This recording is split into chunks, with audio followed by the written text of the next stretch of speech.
Sharing. There we go. Hello and welcome, guys, to Cyber Diaries, episode number 13. Lucky episode number 13. And we have a wonderful guest, another wonderful guest for us chatting with us today. So we have a Rosie Anderson, and I'm not going to list all of her, positions currently. Rosie can present herself, but first of all, thank you for coming along, Rosie, to chat with us. You're welcome. 13 is actually my lucky number. Both of my children were born on the 13th. One was elected section on Friday the 13th as well, because it's the day of the goddess. So I'm more than happy to be here on the 13th episode. Well, that's brilliant. That's a brilliant, and I guess it's the way how you look at it. Glass half empty or glass half full. But I guess I just first of all wanted to delve into your a bit about your career, or maybe just we start with the positions that you currently held. If you could just summarize, I guess there's very few people who don't know Rosie, but those who don't, what does Rosie Okay. do currently? So I used to be in recruitment. I did 20 years or 2 decades in tech recruitment, about 8 of them in cybersecurity recruitment. I now work as a magical genie person, which was the advert that went viral for that security company. They wanted someone who wasn't a sales sort of droid with KPIs, who cared about community, which is something that's really important to me. I was part of the team that started B-Sides Lancashire. I'm part of the team that brought back B-Sides Leeds. And then I do a few other things. I like sort of community type things. So I run the mentoring for Caps Lock. So that's a separate sort of program. Caps Lock's a retraining program. I'm not going to call it a boot camp because boot camp always gets that sort of dirty word, that retrains adults into cybersecurity. And then, so we've got like a Cheshire lunchtime meetup that happens every 6 weeks. Realised that Manchester, despite being the best city, didn't have any regular cybersecurity meetups. So we've set up a 2600, which is basically we meet up on the first Friday of the month in a pub. So yeah, I'm kind of a bit of a community girl, is kind of how I describe it. I feel like my skills are sort of bringing people together. So obviously, I'm not the only person doing B-Sides Lancashire, the only person doing B-Sides Leeds, but I'm very much a connector, I think, and sort of bring communities together. So that's what I would sort of say as a very short, Yeah. long intro. Exactly. No, but I think it's wonderful, and I think if I just kind of just before we go, I guess delve deeper, tap into that. I've kind of written an article as well before I think about which kind of covered about why cold sales and cold emailing is dead in cybersecurity, and I think it's really important that sometimes I think vendors or companies that recognize the power of community or the power of bringing communities together and sharing expertise, you become sort of a go-to person or go-to company that people will seek advice from. So, Mm. I think that's how you can do sales, but you actually, you help people achieve their strategic goals, and then you become a go-to sort of partner instead of, bombarding stuff with people, I guess, with, emails, calls, and stuff like that.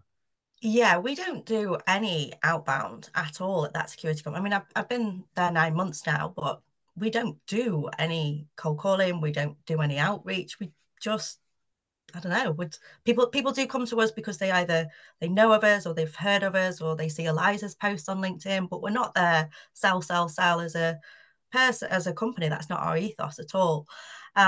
I think there's two parts to there's a community and there's an industry. The industry is there to sell. The community is there to that they're the users, I suppose. They're the people who are in the industry that care about it. They might not make the buying decisions, but if you go to a B-Sides, we were both at InfoSec yesterday. InfoSec is very vendor driven. It's great. Like, don't get me wrong. It was a great, I didn't spend much time in the conference hall. I spent most of the Yeah. time in the pub, which is also great. But community events aren't there to sell. There's no pay to play. Yes, you sponsor community events like a B-Sides, but you're not allowed any talks that are just purely sales. There's lots of conferences that are very industry focused Yeah. rather than actually solving the problems that the community know are there. Yeah, I think it's yeah, it's definitely sometimes something that's missing, and the more engagement we do, the better outcomes we can achieve. Because sometimes I think you know, however great the industry is, the more we can collaborate and the more we can bring fresher ideas out of, all of the other industries, the better we're going to be collectively. But I just wanted to tap in because I'm always interested to, cover people's careers, how they ended up. So, I guess first of all, sometimes, however way you look at it, usually when you ask someone, people don't normally grow up to be a recruiter. So how does someone falls into tech recruitment? So I started very young. I was privately educated, and at 16, I went a little bit wayward. I left home, and it was my auntie's recruitment business. It was her job to make me realize that I should carry on sixth form, go to university, because it was on an Oxbridge type program. That's what my parents wanted me to Mm, do. And it was my auntie's business that I joined, and I found actually I quite like earning money. I'm not sure what I want to be, so let's not go down that sort of path. And fell into tech recruitment. This was sort of, well, more than 20 years ago now. The IT recruitment, or the IT industry then, was very much like the cybersecurity industry is now. Wasn't so much professionalized. It was, well, I worked through many recessions, sort of tech recessions, but mm, actually meeting people and sort of, this is your problem, this is your solution, let's marry it together, let's hunt for the right sort of people. I found I had a natural affinity for that. I mm, work quite fast. I'm very good at remembering things, and I was trained. I was trained, I suppose. My mum was a hairdresser, so I was grown up being able to talk to anybody and everybody. yeah. Like from the age of 12, I was working in my mum's salon, sort of washing people's hair, whatever that you sort of do. Um, I loved it. I loved recruitment. And I wasn't actually actively looking to leave recruitment. Before I had my first child, I've got two children. Before I had Milo, I was doing IT recruitment, and they wanted everybody to specialize into a certain area, and cybersecurity wasn't new, but was sort of newish to me. I always loved like 24 and things like that. Anything that MI5 Yeah. spooks as it was, spooks. What the hell's up? You can tell I'm a bit tired today. Um, so I decided that yes, actually, if I'm going to specialize in anything, I'd like to specialize in cybersecurity, and tech to cyber isn't a massive jump from a recruitment side.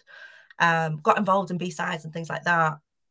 Then had my second child just before lockdown. Um, and I ended up sort of, the company I was working for was really corporate, and they decided that they wanted to move away from cybersecurity. They wanted to carry on in engineering. And I'd had somebody reach out to me whilst I was on maternity leave to be like, I'm starting a business. Do you want to join? And I'm like, no, I'm on maternity leave with my second child. I'm not absolutely crazy. But went back, then it changed. Actually, I was absolutely crazy and did that.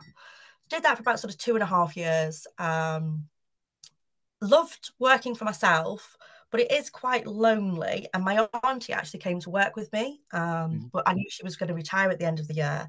I saw Eliza's post, recommended a couple of people to Eliza, and then I think I'd seen her after a conference. And this is a perfect example of, it's not what you know, it's who you know sometimes. Yeah. I think it was after DTX or a conference or something like that. And sort of, we'd had a bit of a chat. Had she filled the role? And I think I must have been a bit tipsy. So let's have a chat. I'll talk to you about what you want to do, and let's see if I can help. And then before I knew it, I was offered the job. Didn't apply, didn't like properly apply, didn't write a CV. I think that would have put me off anyway. Yeah, and it was come and work with me, which it's the best move I've ever made. Genuinely, I feel like I'm at home. It's a company of, I think Eliza describes it as misfits. I kind of, yeah, we're all very different. We've got some amazing people that work in the company, and I absolutely love it. Every day is so much fun, which I suppose is an accolade. Maybe ask me in 5 years' time. But now No, every day. no, but I think it's a perfect example. I always say, even now, I guess coming up in or going through the levels in my career, when you get towards the leadership, I've seen examples how not to do or how not to lead. So Mm, I try to breathe the leadership sort of the way I would want someone to lead me. And I think that sort of shows, as you say, when you create a specific culture, there's always that line, but Robert, probably if you go back 10 years ago, somebody used to say, find the passion and you're never going to work in a day in your life. And I was like, Yeah. no, it's still work. But when you find that, like what cybersecurity currently is to me, I think it really, it's never, I guess, a day where, you thinking, oh no, I need to go to work. It's It's every worth day the is, grind, I think. Yeah, like yeah, you don't get just me wrong, need to, it's yeah, hard I work. guess, yeah, need to find something that's worthwhile Yeah. going into work, and I think that's really important.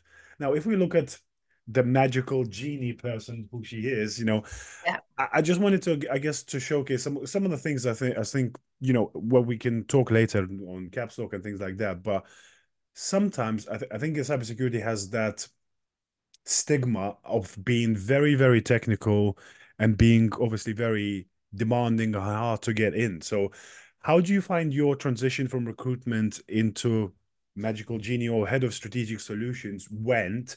And do you believe that, obviously, as you say, skills that you develop through recruitment, as in talking to people? Because, like, I know, for example, I've been working to some people, there are people who are now making companies that can technical CISOs advise how to talk to the board and build on Mm. those softer skills that some technical people might be lacking. Yeah, so definitely my skills in recruitment helped. I through sort of helping understand jobs and understand, I suppose, technical job specs. I understand what pieces go together, what words go together. Obviously, I'm never going to be able to unplug a firewall. I wouldn't even know what it would look like, where to find one.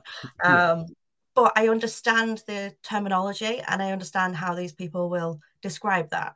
One of the things in recruitment I used to always to say is, so, okay, so tell me what you do. Like, and if there's a new tool or a new technique or, understanding the difference between penetration testing, white box, black box, all of that, all those phrases, you had to understand that as a recruiter.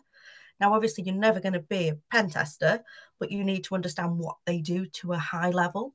Yeah. And the best people are the ones that can describe that.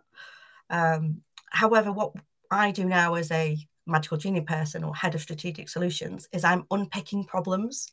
So I'm speaking to somebody about their challenges. So, what's your biggest challenge in cybersecurity? Maybe it's they want security visibility. Maybe it's they want to know that their systems are secure. Maybe they don't know where to start. They've been asked to create a strategy and they want like a high level overview of their business and some recommendations.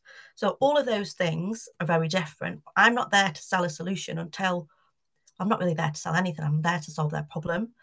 If I can't understand their problem, then either that they don't know what their problem is, which is fine, that's a different skill set, or I'm not if they don't know what their problem is and they can't articulate it, then we're never going to have a solution for that. Yep. So it's unpicking that. If you think about a doctor, if you think about if you've got a headache, you're having recurring headaches, and you go to the doctor and they give you migraine tablets, that's solving a surface level problem. A good doctor will talk to you and go through how much water you're drinking, how much exercise, have you had an eye test recently? They'll look at all sorts of different things to try and get that underlying problem. So my job is to really help them to understand or to unpick what their challenges are. If they've got three different things, if you've got if you've got a headache and you've got sore foot and you've got hip problems, like if you treat all those three problems separately, you're going to just end up with a load of tablets or a load of solutions, a load of silver bullets that, they're going to solve all your problems and end your cyber risk or whatever it is, the latest buzz phrase. Yeah. It's unpicking that and it's asking questions. Now, I'm not technical. I bring the technical people in at the right point, but I'm also not going to bring a technical person in on a first call if a customer doesn't know what they need. It's going to overwhelm them, possibly, and also it's going to waste our engineering time. So that's my job, to chat to people, understand what they're looking for. If we can solve it, great. We don't sell products, we don't sell solutions. Well, we sell solutions, but we don't sell products at all. We don't resell anything. We don't partner with anybody.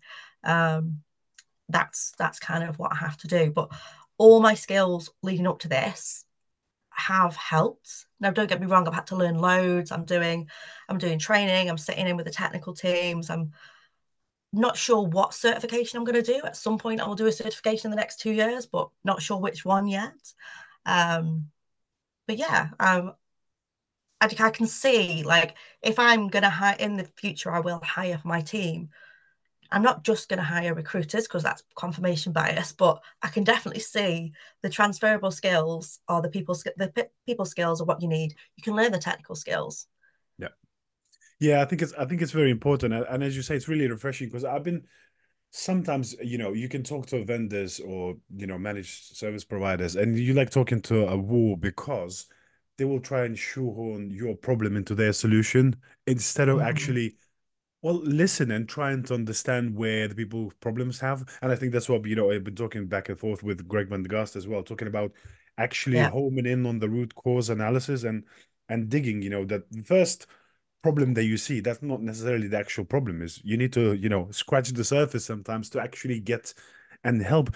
Because the one thing sometimes I see and really problematic what I see where vendors are not realizing is that yes, you can gain a signature and you can sell something, but the problem is if you thinking really strategically, your goal is to keep customers. The ones mm, you just sell normally is going to be ripped out after 12 months because you sold them a dream. So normally I would prefer undersell, over deliver instead of oversell and under deliver. And yeah. that's why I think, as you say perfectly, homing in, understanding and doing, that job before you actually bring technical people is very important. Yeah. The other thing is they need to have buy-in from the board. So the person you're speaking to might not have the purchasing power. They have a problem. What does the board see that problem as? Because actually, you can speak to three different people and they'll have three different problems. So Yep. one of the things that we also do is, we'll help our customers if they need to make a business case. We'll help with some of that work for them, help them how they position to the board. So that's something that we do as well. We do like lots of different webinars, like how to set a cybersecurity strategy, why that's different to IT, cyber return on investment. We've put together like a cyber framework for return on investment. We've not released that yet, but that's coming out very soon. We just need to re-record the session because Yeah. Eliza forgot to ping. It might have been Eliza, it might have been me. It was one of the two of us anyway. Yeah. Yeah. um, but Brilliant. you can learn if you understand business, which I've been involved in running a business. I've been involved in recruitment for so long. That is typically a business problem. Hiring is a business problem. As long as you can speak to different levels of leaders, you can start to understand how they think, what their problems are. Now, you can't assume that every board's going to be the same. Every business is very different. One of the things that's really surprised me is, particularly in the US, you have a lot of big companies, big strategic, important companies for the US that have one person responsible for IT and cybersecurity. You've got one poor soul that's responsible for all of that. So that customer will have a very different threat problem than another customer because they're one person on their own. What's important to them is speed, efficiency, support, whereas to another customer that's got a massive team, well, actually, no, they all work in silos. They just need to work together. So it's, Yeah, and I think when you're talking about, sometimes we forget, I've been talking a lot now about, SMB sort of market, even if you look at UK, that, you know, SMB, I think, employs about 85-90% of the staff or people in UK.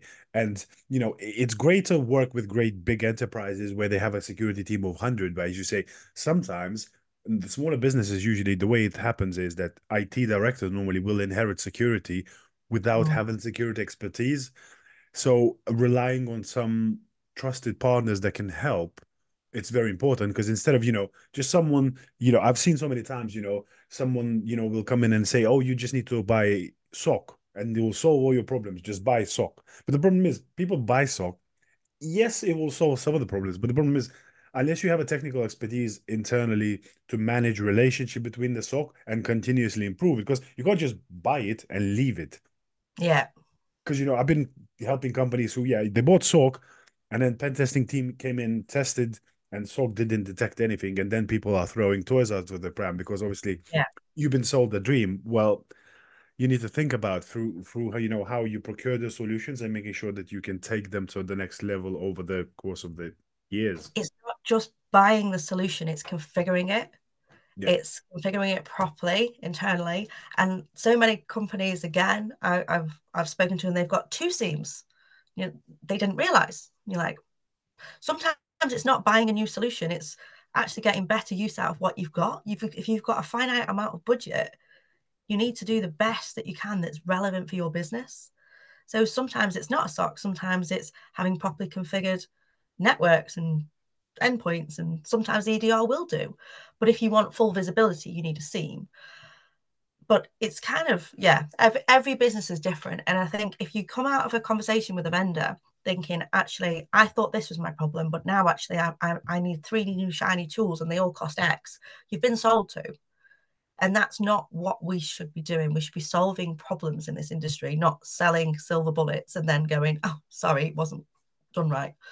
Yeah, it's a very important message. I guess I'm thinking through my head. There's so many things going on because obviously we could probably do 10 episodes of what you're doing currently. But if we go back into, so obviously you mentioned that you started running B-Sides Lancashire, and then you in some way involved in B-Sides Leeds. Now, I guess lots of people obviously come to these events, but from another point of view, person who runs them or puts them up, for all those amazing people to attend, can you just cover what goes on into planning and actually putting an event like that? Because I assume it's so much work, and people sometimes might not appreciate dedication it takes to actually it's not something that, oh, we're gonna do it tomorrow and then let's do it overnight Oh, and it's yeah. done.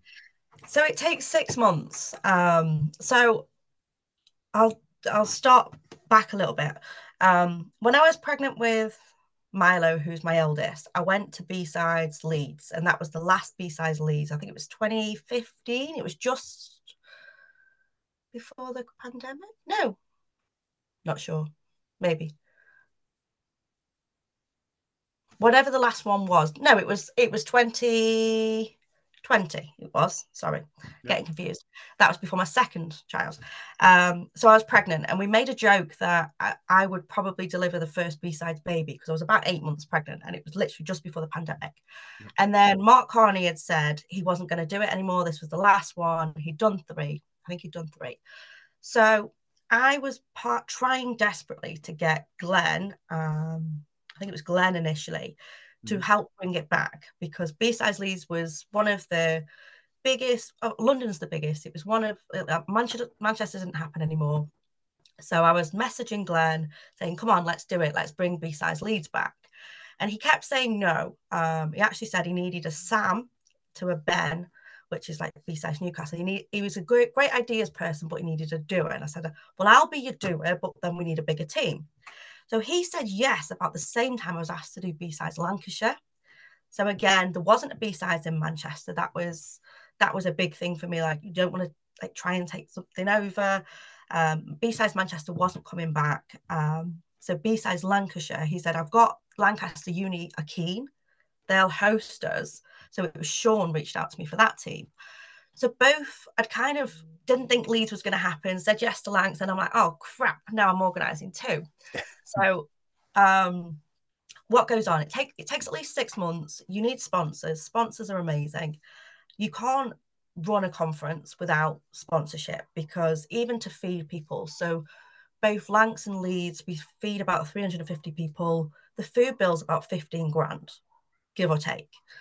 So that's a lot of money. So you Yeah. can't do it without the support from the vendors. And the vendors are amazing. They do come and support, and they know they're not going to get, like, you go to InfoSec, you're not going to get your details sold. You're not going to get anyone's email list. That's always something we're really clear on. You're not got scanners. You're there to support community events. You Yeah. can submit to the call for papers, but if you're selling something, it ain't going to get accepted. So I think the ones that I'm involved in, you need a good team, who've all got different strengths. Some can bring in vendors, some can help with organization on the day, some can do the website, some can help with the program. Some people are just ideas and are great at bringing ideas, not just ideas, great at bringing those ideas. Some have a theme. So B-Sides Lancs is always midweek. It's Mhm. always going to be midweek because it has to be when the university are away, when the students are away. Whereas most B-Sides are on a Saturday. Yeah. And some people like that, some people don't. Some people can't get the time off work. I always think, well, your business should be encouraging you, if possible. Like, obviously, don't like leave all your SOC analysts like off shift because they're at B-sides, but they should be encouraging you to learn in your own time. And a lot of businesses will say, can we buy 10 tickets because we want to take our team? They're the great employers. There's normally a student element. So it's linked in with universities normally because you want students in as well. You want them to be part of the community. And actually, from a student side, if you're hiring students and they're going on a Saturday in their own time to a B-sides, surely they're the students that you want. Yep. Um, so yeah, it takes about 6 months of planning, going out for the call for papers, getting that in, making sure people know about it. There's some great brand new B-sides that are starting for the first time. So B-sides Exeter is in July. I've heard when I was at InfoSec, B-side Kent might be coming. There might be Okay. a B-side Reading in the offing. I know B-side York is trying to come back, but it might be next year.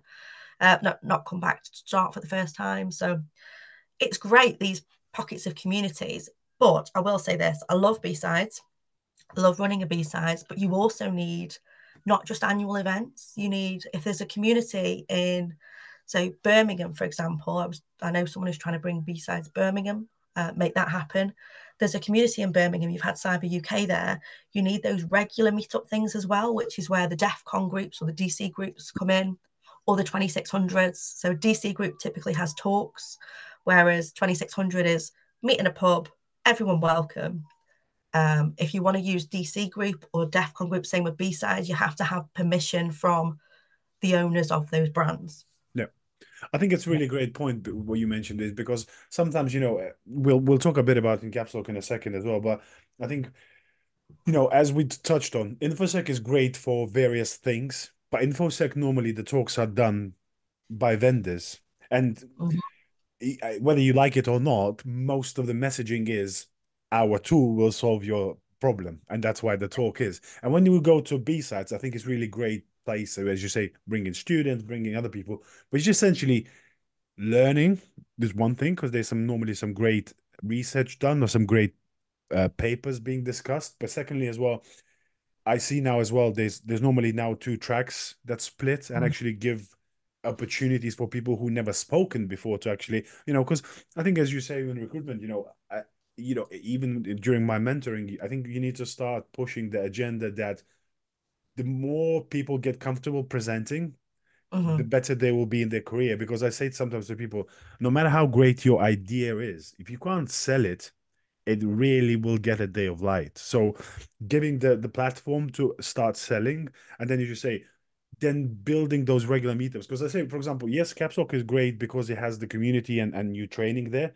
but there are a plethora of people who doing self-learning pathways, and they can Yeah. be so lost. And actually finding people that can support, because I always sometimes say, especially like in mentoring, where we can talk in a second, but I think the first sort of 4 or 5 weeks can be so daunting to these people that it becomes almost like psychology sort of support sessions where you Yeah. bring people up because making sure that, when they get knocked down, they can stand up and keep trying. And then once they get into a rhythm, they normally Yeah. are fine after that. Yeah. I think it is. And this is sort of leads us nicely on to mentoring. There's so much information out there. The community side is so important when you're trying to find a job, but also like signposting that. One of the panels that was at InfoSec, the Cyber Houseplate panel, was how to bring all of these communities together. Even in just having like an index. So, for example, infosecmap.com, I think it is, that lists all the conferences all around the world. Um, so one of the things that I did, and this was a great example of collaboration. Now, Natasha Harley isn't in recruitment anymore either. She's gone internal. But the two of us put together an ebook, like Hack Your Way into Cyber, Yep. that had loads of different resources. It's still on Natasha Harley's LinkedIn profile. I think it's on mine as well, but she updated it most recently. And it's a resource of all the different things you can do. So things like if you're a woman, Ladies Hacking Society, there's tech vets, there's AFCIA's like an ex-military Yep. meetup thing as well that happens monthly. Things like different Slack channels, different, well, Discords, things like that. But also, you don't have to do a training program. You can learn on your own, but then it's doing those write-ups after you've done your different hack the box challenges, putting your own view on what's happened in the press. Like just last week, might have even been this week, you've got the infected blood from a supplier, which is causing issues in London. You've Yeah. had the Santander breach. You've had Ticketmaster. If you have an understanding and can explain that and why people need to be concerned, then actually you're helping get that message out. I think somebody, Lisa Forte, had seen a post from her the other day, might have been this morning on Twitter, helping the public understand cybersecurity is a really important part of what we need to do. Yes, we're talking about data leak, but actually, particularly when you look at the blood scandal, or the blood thing that's going on at the minute, that has consequences that can kill people. You know, that can end lives. Yeah. Yes, it's data that we're protecting, but there's people at the end of that data, and there's repercussions of things. It's cybersecurity doesn't just affect businesses and profits, it affects people, it affects children. Though I think the thing that she posted was about the Nigerian scam where young people are being targeted. By young people, I mean sort of teenagers being targeted on social media, and then they're being scammed that their conversations or whatever are going to be leaked to their friends. And there's been a couple of notable suicides from these very young people because they are scared that this is going to get out. That is a real life implication off the back of cybersecurity. So, how do we protect the next generation that's coming up being so online? Yeah, so many different parts to that. Yeah, and I always like to bring. I think sometimes as well when you're talking to people, there's when you're talking about cyber risk, working in a private company, you normally talk about monies. When you go in the public sector, some of the cyber risk actually you can talk about lost lives, such as energy sector, hospitals. So I think we have a way, or we have or we should be aiming to teach the public. Even for example, yesterday I was talking to a head of South Cyber Center, and they get loads of these kind of calls about fraud and what's happening, and education is such an important part because he had a call, and I'll give you a very simple example. He had a lady on a call who was crying because her whole bank account has been wiped clean, Mm. empty, all the savings, everything lost. And he asked a simple question. He said, "Did you have MFA enabled?" She says, "Yes, I did." But her friend told her that she does not believe in MFA, so told her to turn it off. And when she turned it off, 5, 6 hours later, her bank account was empty. Wow. And then that's very becomes very hard part, because how do you convince someone who they said that their friend said they don't believe it? So how do you convince someone to turn it back on? And that's the education part, I think, where we need to push and do more to actually help people who don't understand technology. Yeah. And it is, it's young people, but it's also older people. So like my granddad will not have a banking app. He Yeah. goes to the bank. That's how he takes money out. He does not trust the computer Yeah. or his phone. His phone is probably some Nokia 2210 or 26, whatever it was, the real old one. Hasn't got smart apps or anything like that. So I've got an electric car, different conversation, hate it, not getting into that. But the amount of apps that you have to be able to charge an electric car, that completely outweighs. Like you don't think about these sort of things.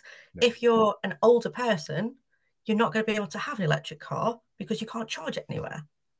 Yeah, and that's it's very important, I think, as well.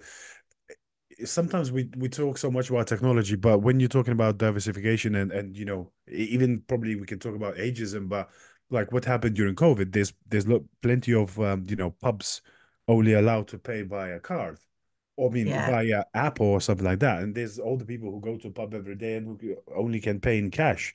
So how do these people pay? So we need to make sure that some of the solutions still gives a variety and go back to old school, actually paying in cash. Now, if we pivot into Caps Lock, so I guess you're head of mentoring. So I wanted to ask you and see your views. I think mentoring is very important, especially now for career changes, bringing fresh talent as we discussed. But how does mentor, Caps Lock and mentoring think change your viewpoint on career changes? So obviously, I am technically a career changer, and I suppose in a way, Caps Lock has inspired me to do that. Speaking to people every day that are changing into careers, I always thought that you're coming in entry level, regardless of whether you're been in another industry before, but actually I've seen myself firsthand how many people are coming in from policing or teaching or even manufacturing. They understand that engineering process and they're bringing those skills and going into other roles. So they're not actually, yes, they're coming in as entry level for cyber, but that they're not coming in as entry level people. They've got so many transferable skills that they're bringing into the industry. And it's so important from a diverse viewpoint and diverse experiences. I love seeing it. Now, don't get me wrong, not everybody is going to get a job in this current climate. We are in probably was a great time to leave recruitment. We are in a very weird recruitment market in the minute. I spoke to lots of recruiter friends at InfoSec. There's not a million jobs around. However, what you get with a career changer, whether it's via Caps Lock or from any other area, is they very quickly bring all those transferable skills that they've learned. They very quickly become middle tier. So they don't not starting, they might start as juniors, but within 12 months they're progressing. And you see this a lot with the Caps Lock alumni, where they get their first job and they're very quickly either promoted or they quickly move on to their second job and then suddenly they're senior, they're mid-level. You've also got lots of people, and I think this is great accolade for Caps Lock as well, that have come in without a degree. They've done the Caps Lock course and now they're working in Big Four. So Big Four are hiring these people, even not even Big Four, all sorts of consultancies are hiring these people without degrees because they recognize the life experience that they're bringing. So it is massively helping from a social, economic viewpoint. I have a big bugbear with degrees. You shouldn't have to have a degree to get into this industry. It's completely elitist. A lot of people don't want to do a degree or haven't had the time or the funds or the life experience to want to go and do a degree. Another bugbear of mine, I see a lot of people that have done a degree, they've come over here, they've done a degree, they've done a master's. These are incredibly talented people, but the UK industry, there's not many people that will sponsor a visa.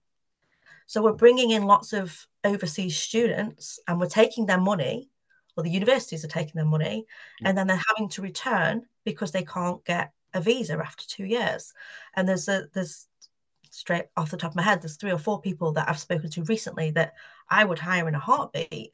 And they've got some amazing skills, but they can't get jobs because they haven't got the visa. So that's another little bugbear of mine. But I suppose that doesn't mean that not every company sponsors a visa, but that's an extra challenge when you're trying to get a job in this marketplace.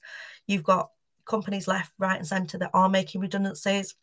I think somebody told me at InfoSec the amount of vendors there was only maybe 2 that have been profitable in the last year because they've taken a lot of investor funding and actually we're in a really strange market.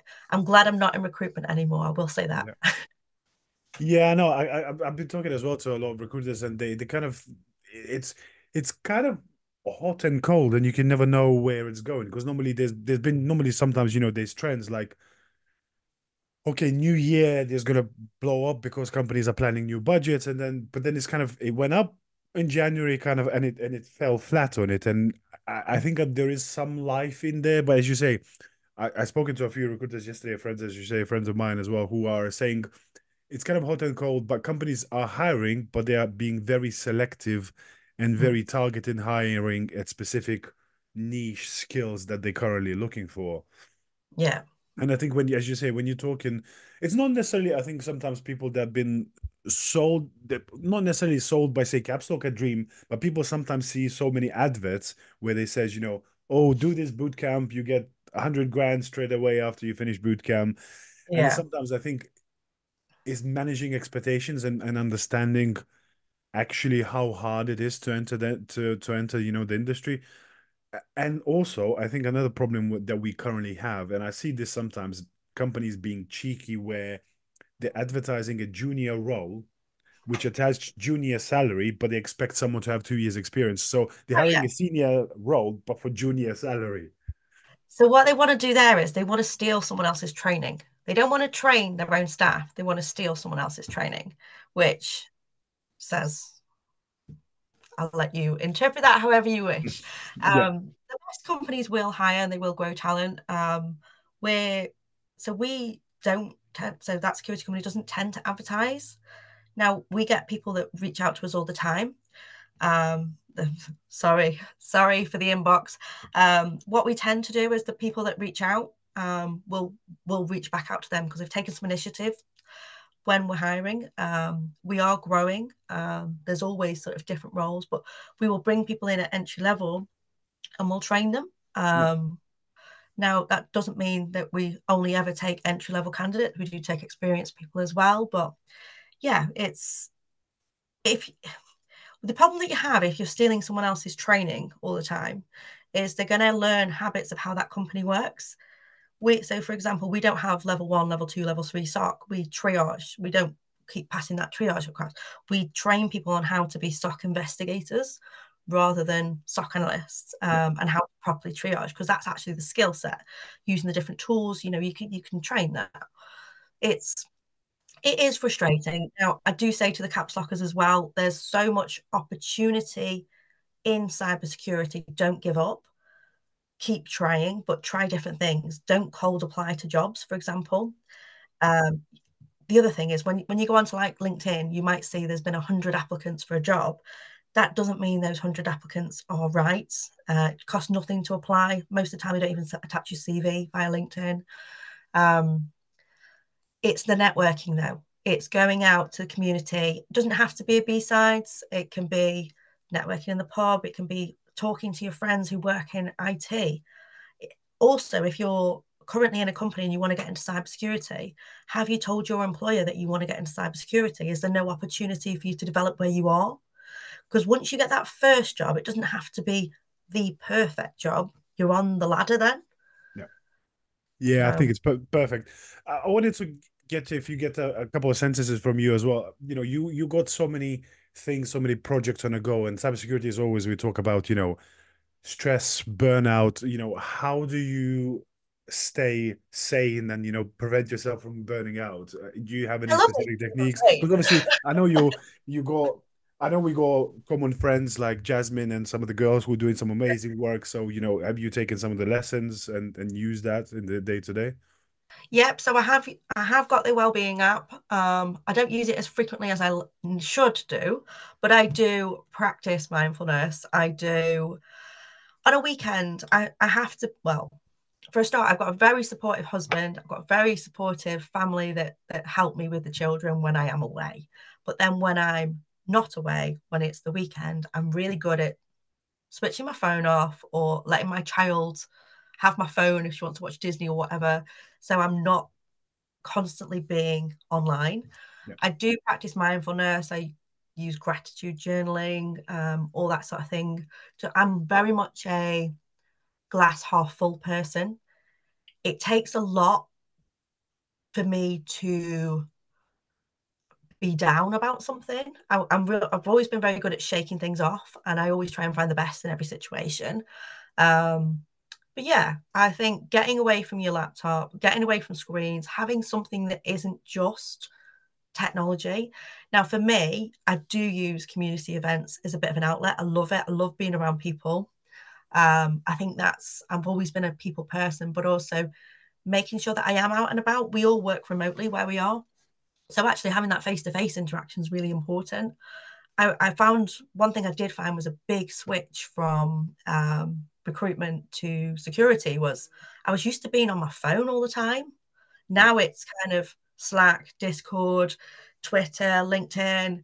It's not actually picking up the phone to people, which I do that a lot, which I suppose if there's someone I want to get hold of, I'll just ring them, Yeah. which some people are like, what, you're gonna are you sure you're comfortable ringing? I'm like, yes, I've done it for 20 years. Sometimes you ring somebody and say, hey, sorry, you probably missed 1,000 emails in your inbox. I need to book a time in for this. Oh yeah, sorted. That stops that 10-week delay sometimes of trying to get hold of somebody. But yes, I love what it's Jasmine Askenzie, isn't it? What's the app called? It's completely escaped me. It's a wellness Uh, app, isn't it? yeah, I think so. I think that's what it is. Yeah. I want to say the wellness retreat, but it might not be that. Um, but Calm, loads of different things. I do listen to podcasts when I'm working, and I just try and, be very grateful for the fact that I am in a very privileged position. There are people who would kill to work at that security company, and also probably to transition into the job that I've got. And I absolutely love it, and I'm really appreciative of it every day. Brilliant. Now, I guess I just wanted to maybe to end on something, if we look in the future horizon, obviously you're working on loads of things, but anything coming out of whether it's that security company, whether anything that you're doing outside of work, anything exciting that you're working on that you can share some of the ideas maybe? Okay, yeah. So we have got some exciting things happening at that security company. We've got a product that will be open sourced, that will be released in the back half of the year, but I can't really say much more about that. Okay. Um, but another thing I'm really excited for is the hacking games. Mhm. So if you go on to thehackinggames.com, the hacking games has been set up by Fergus Dunn. It's a mission that's kind of come out of the US where there's children that are going into cybercrime Yep. way sooner than they should. Like Generation Z, Generation A, most of the 80% of teenagers in the UK have committed cybercrime by the time they're 16. Now that might just be cheating on games, finding cheat codes, but that then leads into a life of cybercrime. There's people that will try and entrap these youth of today and Yep. tomorrow into cybercrime. So the hacking games is a mission that wants to hire more cyber defenders than bad hackers.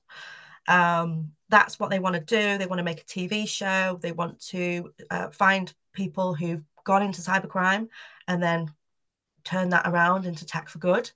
So there's a few things that they're trying to do. There's going to be a TV show that they're trying to get launched, a bit like, well, from the same TV company that do Britain's Got Talent, things like that. So there's a mission that I'm supporting. I've joined their ethical council to try and help with that and to help bring people into that sort of thing. I'm really excited about what that holds.